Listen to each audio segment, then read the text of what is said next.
후에는 아무 쓸데없어 다만 밖에 버려져 사람에게 밟힐 뿐이니라.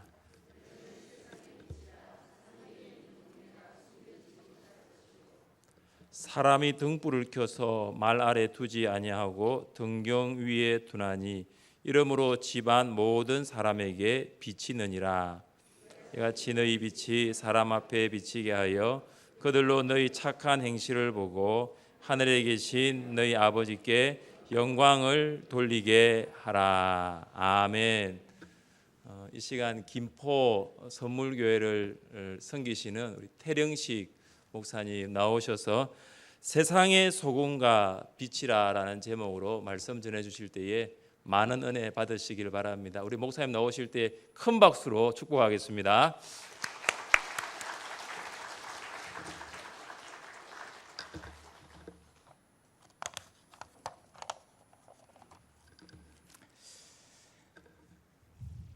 (40년) 될 때까지 한 공동체 안에서 합력하여 선을 이루면 그런 좋은 은혜의 시간까지 동참하신 여러분께 진심으로 박수를 보냅니다. 사실 이렇게까지 할 수 있는 교회들이 그렇게 많지 않거든요. 그래서 참 복이다.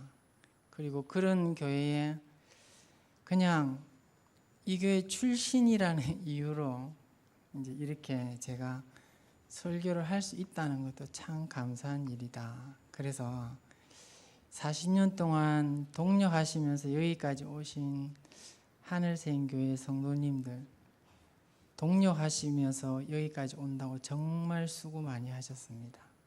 그리고 거기에 제가 진심으로 박수를 보내는 바입니다.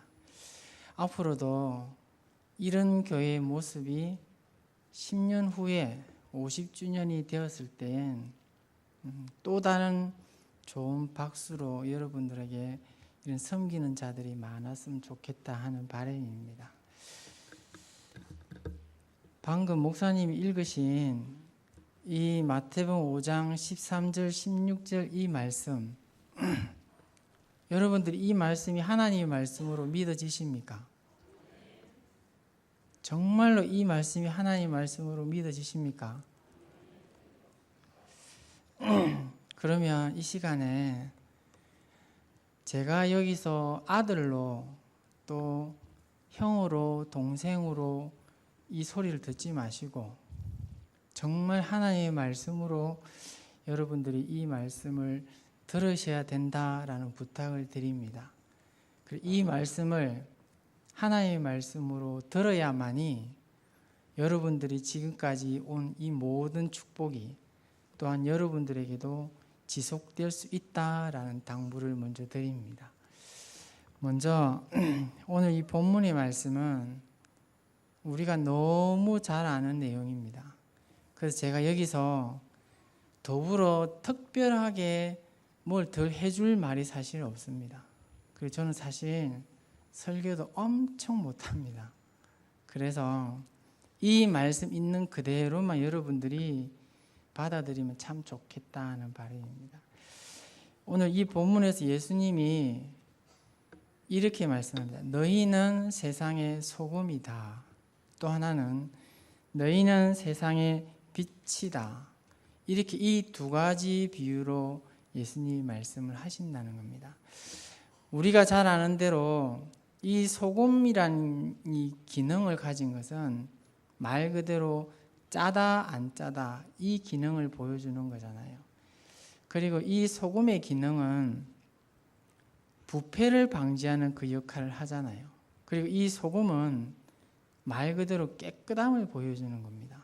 반면에 빛은 비춰야만이 그 빛의 역할을 하는 겁니다. 근데 빛이 비추지 못하면 아무 의미가 없는 거예요. 그래서 소금이 들어가 있는 그곳엔 부패할 수 있는 것들이 멈추게 되는 거고, 소금이 들어가 있는 그곳에는 깨끗함이 이렇게 보여지는 장면입니다.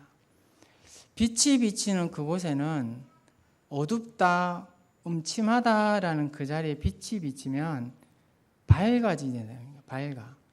그리고 뭔가 모르게 깨림직했던 것들이 없어진다는 겁니다. 그래서 이 소금과 빛의 이 기능은 예수님이 생각할 때 오늘날 앞으로도 천국 갈 때까지 예수 믿는 사람들에게는 그 어떤 것보다도 이 두 가지는 절대적이다. 그래서 그 어떤 것보다도 이 두 가지를 소개를 하는 거다라고 봅니다. 그런데 이 너희는 세상의 소금이다, 너희는 세상의 빛이다 했을 때에 예수님이 여기서 말한 이 너희는 이라는 사람이 누구겠냐라는 거예요. 너희는. 예수님이 이 말씀을 하실 때에 우리 5장 1절부터 쭉 보시면 많은 무리들이 예수님의 말씀을 듣기 위해서 쭉 앉아 있습니다. 그 앉아 있는 그 사람들에게 예수님이 이렇게 말합니다. 너희가 빛이다, 너희가 소금이다 이렇게 말씀을 하시기 전에 빛과 소금으로 살아야 될 사람들이 어떤 특징을 갖고 있느냐라는 것들을 8가지를 쭉 소개를 하잖아요. 그래서 이 8가지 중에 하나가 심령이 가난한 자가 되어야 된다. 또 하나는 애통하는 자가 되어야 된다. 온유한 자가 되어야 된다. 의에 줄여야 된다. 긍휼히 여겨야 된다. 마음이 청결해야 된다. 화평하게 해야 된다. 의를 위해서 핍박을 받아야 된다. 왜 예수님이 이렇게 얘기했냐면 너네가 소금이다, 빛이다 라는 것을 보여주기 전에 너네들 삶이 이렇게 보여주지 않으면 내가 빛입니다, 내가 소금이다 이 말을 하면 그거는 가짜라는 거예요. 제가 여러분들 묻잖아요. 이 말씀이 정말 하나님의 말씀입니까 물었을 때에 아멘 하셨죠. 40년 동안 여러분들이 이 하늘생 교회를 이루어가는 동안 이 교회가 여기에 몸담고 있는 여러분 한 사람 한 사람이 소금과 빛의 역할을 얼만큼 잘 해왔나 사실 검증해 볼 수 있는 좋은 기회도 된다라고 저는 생각을 됩니다. 그래서 예수님이 소금이다, 빛이다 라고 이렇게 강하게 얘기하기 전에 이 8가지의 성품 내 안에 얼마 정도 가지고 있느냐라는 걸 보라는 겁니다. 그런데 예수님이 이 8가지 성품을 소개하기 전에 이 사람들이 어디서 왔겠냐라는 거예요. 뭐 때문에 이 사람들이 이 예수님의 이 설교를 들으면서 너 소금이야, 너 빛이야 왜 이렇게 얘기하게끔 이 사람들이 왔겠냐라는 겁니다. 마태복음 4장에 보면 예수님이 이제 처음 사역을 시작하려고 준비합니다. 처음 사역을 시작하려고 준비하는데 이제 사탄에게 시험을 받게 돼요. 사탄에게 시험 3가지를 받고 통과하고 난 뒤에 예수님이 처음 한 메시지입니다. 얘들아 천국이 가까웠다 이렇게 설명을 해요. 그리고 이 소리를 들은 사람들이 뭐지 하면서 하나 둘 모여들기 시작하는 겁니다. 그런데 천국이 가까웠다라고 얘기를 하면서 이 사람들이 필요한 것들을 하나하나 예수님이 던져주는 거예요. 그러다 보니까 이전까지는 알지 못했던 하나님 나라에 대해서 이 사람들이 듣게 됩니다. 그래서 들었던 그 사람들이 쫙 지금 여러분들처럼 앉아 있는 거예요. 앉아 있을 때 예수님이 얘기하는 거예요. 너네가 여기 왜 왔어? 이렇게 묻는 거예요. 너네가 여기 온 이유는 예수 믿기 위해서 온 거잖아. 예수 믿는 사람이라면 8가지 이 성품을 가지고 살아야 돼. 이렇게 얘기를 하는 겁니다. 근데 이 8가지 성품을 가지고 사는 게 쉽냐? 이렇게 못 산다는 거예요. 40년 동안 이 하늘생 교회가 이 8가지 성품을 가지고 잘 지내왔는가 보라는 겁니다. 여기에 있는 여러분들이 이 8가지 성품을 가지고 이 공동체를 합력하여 선을 이루게끔 잘 오고 있는가 한번 보시라는 겁니다. 그리고 이 8가지 성품을 이룰 수 없다는 걸 예수님이 잘 압니다. 모든 인간은 이 성품을 가지고 이렇게 산다는 건 정말 불가능하다는 거예요. 그런데 예수님은 뭐라고 했냐면 할 수 있다라는 겁니다. 이렇게 살게끔 돼 있답니다. 예수님이 시험을 받은 이유가 내가 이렇게 살 거니까 너네들도 이렇게 살면 돼. 그래서 시험을 받은 겁니다. 아담은 이 시험에서 실패했지만 예수님은 통과했던 거예요. 통과하신 예수님이 그 시험으로 끝난 게 아니라 예수님이 십자가 지실 때까지 계속해서 시험을 받습니다. 이 8가지 성품을 보여주면서 살기 위해서. 그래서 예수님은 결국 이 8가지 성품을 살면서 너네는 소금이야, 너네는 빛이야 라고 했던 이 메시지대로 예수님이 따르는 자에게 그 삶을 보여줬다라는 거예요. 그래서 예수님은 이 8가지 성품을 가지고 사는 건 죽을 만큼 힘들다.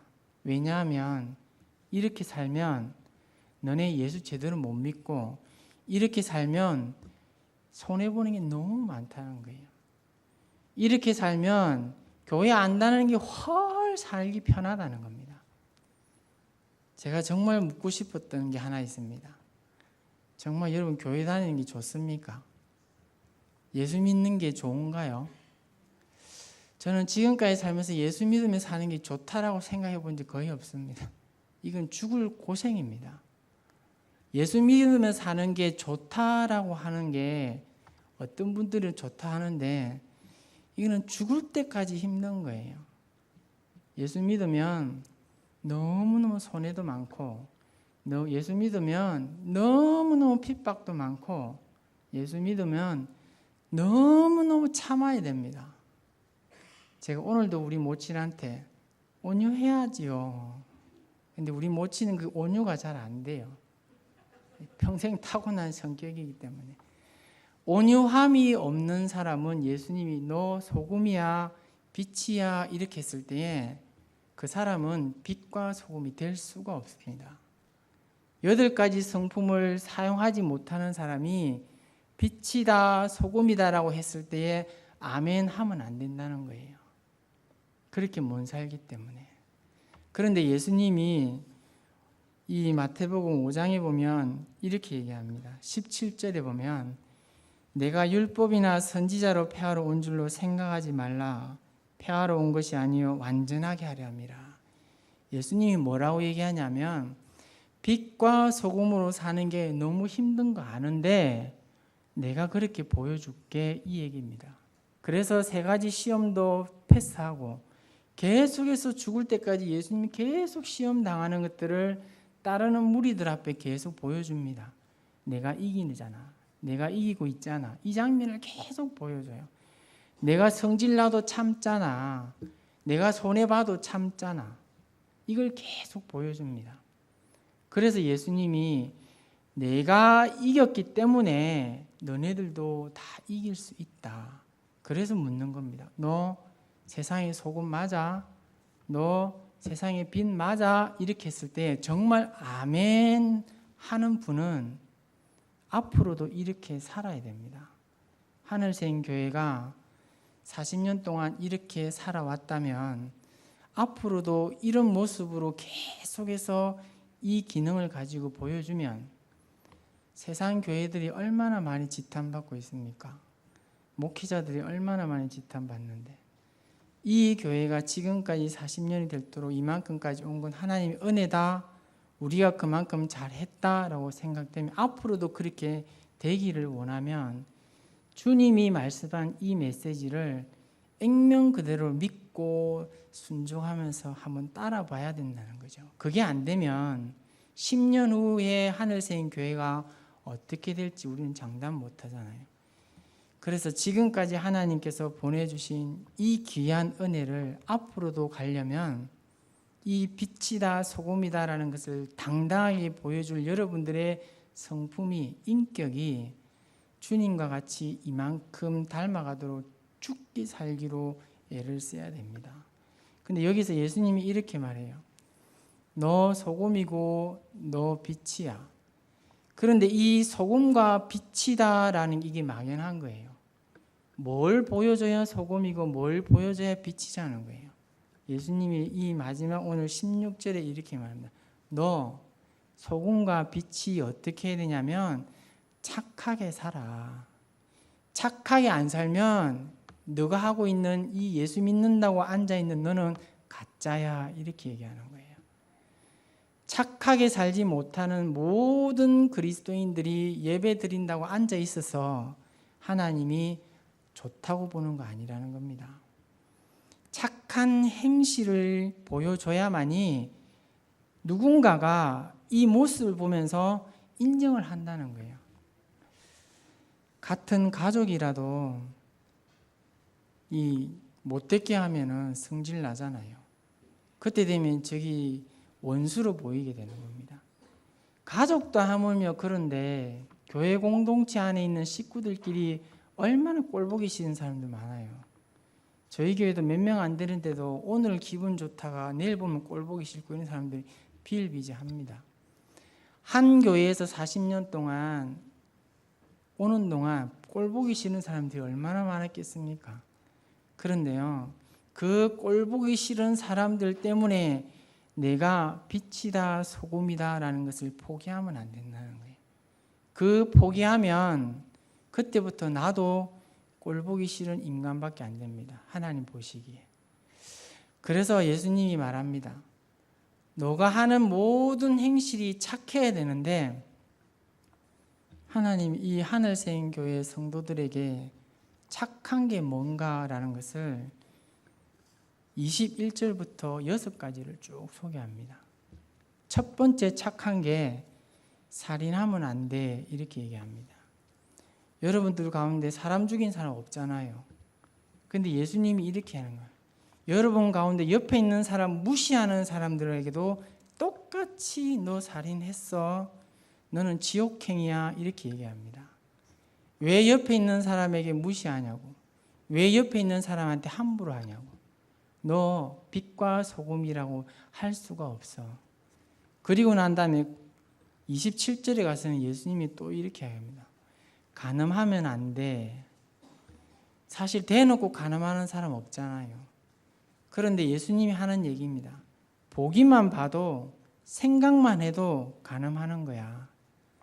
여러분 아들, 딸들이 건강한 신앙생활을 잘 하는지는 모르겠지만 지금 대학생들은 살아보고 결혼합시다 라는 게 일파만파 유행입니다. 내 아들, 딸들이 이미 살아보고 난 다음에 결혼해야 되겠다라는 건 전부 간음이잖아요. 얘네들이 빛이다 소금이다, 얘네들이 예수 믿는 사람이다 말하면 안 된다는 거예요. 다 가짜들이라는 거예요. 그리고 난 다음에 31절에 가서는 이렇게 얘기합니다. 너네 이혼하면 안 돼, 이렇게 해요. 이혼하는 자체도 주님이 다 빛과 소금이 될 수 없다라고 얘기하는 겁니다. 율법에 이혼하는 사람과 결혼하는 걔도 가늠한 사람이라고 했어요. 그래서 이혼 절대로 하나님이 반대하는 겁니다. 이혼하면서도 빛과 소금으로 산다, 당당하다, 이것조차도 주님이 원치 않는다는 거예요. 그리고 난 다음에 33절에 가보면 너네들 말 함부로 하지 말라는 겁니다. 왜 자꾸 거짓말 하냐는 거예요. 왜 자꾸 사람들 앞에 진실성이 없는 말을 자꾸 하냐는 거예요. 내가 했던 말을 사람들에게 믿어달라고 또 거기다가 포장하고 또 포장하고 또 포장한다는 겁니다. 그렇게 하는 자체가 빛과 소금의 사람으로도 하면 안 된다, 이렇게 얘기하는 거예요. 그리고 또 하나 38절에 너네들끼리 싸우면 안 된다는 거예요. 싸움 그 자체가 이미 주님이 원하지 않는 그런 모습이라는 겁니다. 한 교회가 오래도록 지속될 수 있는 건 바로 싸우지 않는 겁니다. 오늘날 너무 많은 교회들이 싸움으로 인해서 갈라지고 쪼개지는 일들이 얼마나 많습니까? 사람들도 싸우고 교회들도 싸우고 세상도 다 싸웁니다.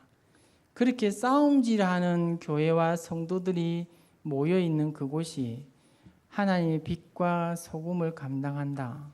이건 자기들끼리는 아멘일지 모르지만 하나님 보시기에는 절대로 아멘이 될 수가 없다는 거죠. 마지막으로 하나 더 보자면 43절입니다. 이렇게 싸움을 걸고 이렇게 나를 힘들게 하고 이렇게 나를 업신여기는 말하고 나를 거짓말하고 신실치 못하면서 내한테 사기치는 이런 사람들이 있어도 품으라는 거예요. 용서해 주는 사람이 진짜 빛과 소금이다 이렇게 얘기를 합니다. 그런데 앞에도 말씀드렸잖아요. 40년 동안 살아오면서 이렇게 교회가 왔다면 앞으로도 하나님이 더 축복해서 10년 후 이 하늘새인 교회는 더 복될 겁니다. 그리고 여러분들도 그렇게 해 살아왔다면 지금보다 더 큰 복을 누릴 수 있습니다. 근데 문제는 아무도 이렇게 못 산다는 거예요. 아무도 이렇게 살지 못했다는 겁니다. 이렇게 살지도 못했으면서 큰 소리는 왜 치냐는 거예요.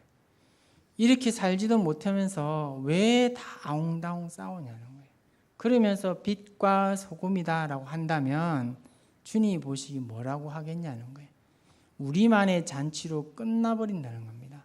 그러나 내 주변에 있는 사람들이 우리가 빛과 소금의 모습으로 살아왔던 것들을 인정을 한다면 이 공동체가 이 지역의 수많은 사람들에게 구원의 통로가 될 수 있는 건 당연하다는 것입니다.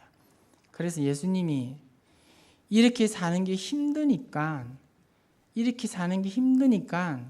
내가 시험을 통과하면서 앞으로 살아가는 사람들을 너희들한테 보여준다는 겁니다. 그래서 예수님이 얼마나 많이 시험당하고 얼마나 많이 테스트받고 결국은 십자가에 죽기까지 하잖아요. 그래서 여러분 이 빛과 소금 같은 삶을 살려면 내 자신이 정말 죽지 않으면 불가능한 삶입니다. 여기서 오늘 12절에 보면 예수님이 이렇게 말합니다. 8가지 복대로 살려면 빛과 소금대로 살려면 너무 힘들다. 그래서 예수님이 뭐라고 얘기하냐면 너네들 앞선 구약의 선지자들 다 이렇게 죽을 고생하면서 다 살았다. 증거가 뭐냐면 내가 원하는 삶을 이 선지자들이 살았잖아. 이렇게 보여주는 겁니다. 선지자들이 살았으면 너네들도 할 수 있다 이 얘기입니다. 그러면 정말 예수님 이후에 누가 이렇게 살았겠냐라는 거예요. 예수님을 따르는 1절에서 보여줬듯이 예수 믿겠다라고 따르는 사람들이 쫙 앉아 있을 때에 예수님의 설교를 쫙 했을 때 얼마나 다 아멘 아멘 했겠습니까? 그런데 예수님이 시험 받을 때마다 하나 둘 다 떨어져 나가요. 마지막 십자가 질 때는 아멘 했던 사람들이 전부 다 예수님 배신하고 다 떠납니다. 그런 후에 예수님이 부활하시고 나면서 진짜 이렇게 살 수 있는 기회를 한 번 더 줍니다. 그래서 진짜 살아남은 사람은, 이렇게 사는 사람은 예수님의 제자들밖에 없었어요. 예수님의 제자들밖에 없지만 그 가운데 특별하게 예수님이 빛과 소금으로서 살게 했을 때에 이 말씀대로 목숨 걸고 살았던 사람이 사도 바울입니다. 신약 성경에 이 사람 외에 예수님의 삶을 순수하게 닮았다라고 할 사람이 과연 있겠냐 할 만큼. 그래서 사도 바울은 평생을 사역을 하면서도 예수님처럼 자기를 같이 동력하고 따르던 사람이 하나 둘 바울을 배반하고 감옥에 가니까 다 떠나가고 없더라는 겁니다. 그래서 사도 바울이 실망을 했겠습니까? 다 안다는 거예요. 이렇게 될 줄. 예수님도 그렇게 했기 때문에. 그래서 사도 바울이 자기의 영적인 아들인 이 디모데에게 이렇게 부탁합니다. 에베소 교회에 담임 목회하는 이 디모데가 목회를 하다 보니까 힘든 거예요. 힘드니까 사도 바울이 디모데후서 3장에 가보면 10절에 이렇게 합니다. 나의 교훈과 행실과 의향과 믿음과 오래 참음과 사랑과 인내와 박해를 받음과 고난과 또한 안디옥과 이고니온과 루스드라에서 당한 일과 어떠한 박해를 받은 것을 내가 과연 보고 알았거니와 주께서 이 모든 것 가운데서 나를 건지셨느니라. 바울이 디모데에게 얘기합니다. 내가 이만큼 힘들었는 거 너 알잖아. 나도 힘든 거 이만큼 참았으니까 너도 할 수 있어. 그리고 난 다음에 14절에 이렇게 얘기합니다. 그러나 너는 더 열심히 공부해. 더 열심히 배워서 정말 주님이 빛과 소금을 맡긴 이 일을 끝까지 감당해. 그렇게 또 부탁합니다. 그리고 마지막에 4장 3절에 가보면 4장 5절에 가보면 그러나 너는 모든 일에 신중해라. 고난을 받으며 전도자의 일을 하며 내 직무를 끝까지 다해라. 이렇게 부탁을 합니다. 바울이 무슨 얘기를 하냐면 디모데에게 내가 힘들다는 거예요. 예수님처럼 살라니까 너무 손해가 된다는 겁니다. 예수님이 원하는 목회를 하려니까 너무 힘들다는 거예요. 그래서 디모데에게 얘기합니다. 디모데, 너는 그러면 안 돼. 너는 빛이고 소금이잖아. 예수님이 그렇게 하라 했잖아. 모든 교회가 이 말씀에서 합리화해서 자기들이 원하는 쪽으로 가도 너는 그러면 안 된다는 거예요. 모든 기독교인들이 자기들 이 생각으로 자기들 머리를 굴려가면서 이익을 추구하며 따라갈 동안 그래도 너네 교인들은 그렇게 하면 안 돼. 이렇게 바울이 부탁하는 겁니다. 저도 감히 부탁드립니다. 이 땅의 교회들 곳곳에 부작용이 일어나는 거 듣잖아요. 대형 교회들이 욕 안 얻어먹는 교회가 없잖아요. 그런 교회를 보면서 저도 수없이 욕합니다. 그거 욕할 거 하나도 없고요. 하늘새인 교회가 그런 모습을 닮아가지 않게끔 바울이 부탁했습니다. 그러나 너희는 그렇게 하지 마. 그러나 너네는 그렇게 하지 마. 주님이 원하는 빛과 소금의 모습만 계속 보여줘.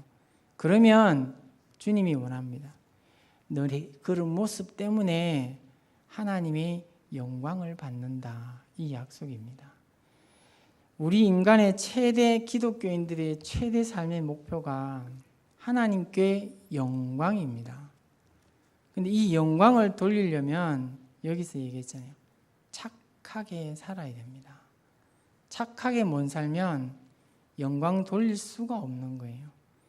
착하게 살려면 주님이 말한 8가지 성품을 목숨 걸고 내 삶 가운데 보여줘야 됩니다. 착하게 살려면 이 6가지 사람을 괴롭히고 하나님이 원치 않는 엄란한 일들, 또 함부로 내가 마음 안 맞고 경제력이 떨어졌다고 이혼하는 것, 또 누군가에게 같이 싸우고자 달려드는 것, 그 사람을 함부로 업신여기는 것, 이 모든 것들이 빛과 소금에서 다 이탈하는 장면이라는 거죠. 그래서 제가 초두에 물었습니다. 이 성경이 정말 하나님의 말씀으로 믿어지십니까? 했을 때 여러분들이 자신 있게 아멘 하셨잖아요. 아멘 했으면 이렇게 살았나라는 걸 보고 살았으면 하나님께 영광이 될 거고, 이렇게 살지도 못했으면서도 아멘 한다 그러면 정말 부끄러운 거예요. 그래서 아멘 했을 때에 이렇게 다시 살겠습니다라는 이 아멘이 여러분들의 결단이 고백이 된다 그러면 또 한 걸음 더 성장할 수 있는 은혜가 있을 거다라는 것입니다. 그래서 제가 한번 묻습니다. 이 말씀이 하나님의 말씀으로 믿어지십니까? 아까보다 영 작네 소리가. 왜 제가 이것을 예배 때마다 설교 때마다 가끔씩 묻냐면, 아멘은 쉽게 하는데 아멘 한 이후에 행함은 전부 자기 합리화대로 한다는 거예요. 아담이 그랬잖아요. 하나님이 하지 마라, 먹으면 안 된다 이랬을 때 아담과 하와의 생각은 약간만 변형시킨 겁니다. 괜찮아, 죽지 않는데 설마 죽이겠냐, 이런 식으로 해서 아담이 범죄를 한 겁니다. 우리 교회도 옆에 교회처럼 이렇게 하면 분명히 교회가 더 크게 부흥될 텐데 우리도 이렇게 하면 안 될까? 하나님의 방법이 아닌 걸 우리 교회가 융통성을 발휘해서 하고자 한다면 10중 8구 10년 후에 이 교회는 지금보다 더 못한 모습으로 우리에게 보여질 겁니다. 그러나 힘들고 어려운 건 알지만 이 힘들고 어려울 때에 하나님이 오늘 이렇게 얘기합니다. 12절에 보면 기뻐하고 즐거워하라. 하늘에서 너희의 상이 큼이라. 너희 전에 있던 선지자들도 이같이 박해당했다. 상이 있다라는 거예요. 착하게 살려고 애를 쓰고 빛과 소금의 역할로 교회가 감당하려고 하다 보면 하나님의 상은 반드시 있다는 겁니다. 사도 바울이 죽기까지 자기가 빛과 소금의 삶을 살았던 이유는 바로 이 상급 때문이라는 겁니다. 여러분들에게도 주님은 이 상급을 반드시 준비해 놓고 있을 겁니다. 이 행사가 말 그대로 행사로 끝나지 말고 이 계기로 해서 더 큰 하나님의 축복을 개인과 가정 그리고 이 공동체가 누릴 수 있는 좋은 기회이다라고 보자라는 것입니다. 마지막으로 한 말씀만 더 드리겠습니다. 마태복음 6장 33절에 보면 그런즉 너희는 먼저 그의 나라와 그의 의를 구하라. 그리하면 이 모든 것을 너희에게 더하시리라. 예수님이 쭉 설명을 다 하시면서 이 땅의 교회가 유일하게 품어야 될 비전을 얘기하는 겁니다. 이 땅의 교회가 유일하게 품어야 할 비전은 너네가 하나님 나라를 조금 세워달라. 너네를 통해서 이 지역의 하나님 나라가 무엇이라는 걸 좀 보여달라. 너네들 때문에 이 지역에 있는 어렵고 힘든 사람들이 이 하나님 나라에 들어올 수 있게끔 통로가 되어달라. 이게 하나님의 유일한 비전입니다. 하늘생 교회가 이런 비전으로 또 한 번 더 성장을 했으면 좋겠고 저 나름대로 이런 비전을 놓고 같이 동력하며 기도할 수 있는 이 모교가 있다는 걸 참 감사를 드릴 뿐입니다. 그래서 저도 그렇고 여러분도 그렇고 소금과 빛, 착한 행실 쉽지 않지만 이것을 우리가 놓으면 우리는 교회는 끝나는 거고 하나님 나라도 무너지는 겁니다. 그래서 다시 한번 이 소금과 빛의 이 착한 행실을 붙들고 저와 여러분들 이 공동체 하늘샘교회가 한 걸음 더 성장하면서 하나님께 영광 돌리는 그런 복된 삶들이 되시기를 간절히 소원합니다. 기도하겠습니다. 하나님,